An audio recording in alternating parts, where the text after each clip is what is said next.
I finally got sweet, cinematic revenge on my micromanaging bully of a boss, and it was glorious. For the past year, I've been working at a high-end boutique bakery. The job itself is amazing, but my manager, Greg, was an absolute nightmare. Greg is the type of guy who does nothing all day but hovers over your shoulder, critiques how you breathe, and steals credit for every good idea. My absolute pride and joy is my secret recipe for triple chocolate fudge brownies. Customers literally line up down the block for them, but Greg always told the owner he was the one who perfected the recipe. Last week, we got a massive corporate order for an elite gala. It was the biggest contract the bakery had ever landed. The day before the event, Greg walked up to me, pulled out a clipboard, and said, "I'm taking over the baking duties for the gala. I need to optimize the workflow because you're too slow. Just prep the ingredients and get out of my way." He was literally kicking me off my own signature dessert so he could take the glory in front of the owner. I felt the rage building up, but then I looked at the recipe sheet he had printed out. Greg prides himself on being a master chef, but he actually has no idea what he's doing without a guide. That's when I saw my opportunity.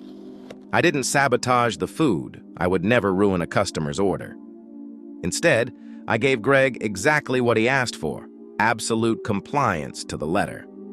On the prep table, I laid out the ingredients perfectly, but instead of standard granulated sugar, I prepped a bowl of ultra-fine powdered white baker's salt. They look identical. I also swapped the standard vanilla extract bottle with a bottle of highly concentrated bitter almond extract, and left the recipe card with the sugar measurement completely blank, knowing his massive ego wouldn't let him ask me for the correct amounts. I hid in the break room and watched through the window. Greg strutted into the kitchen like a reality TV chef. He dumped the entire bowl of white powder into the batter, thinking it was sugar.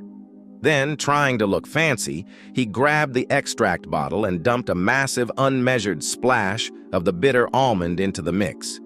He baked the trays, boxed them up, and proudly loaded them into the delivery van without tasting a single crumb because he was so confident in his genius. The next morning, the owner of the bakery came in beaming, holding a massive check from the corporate client.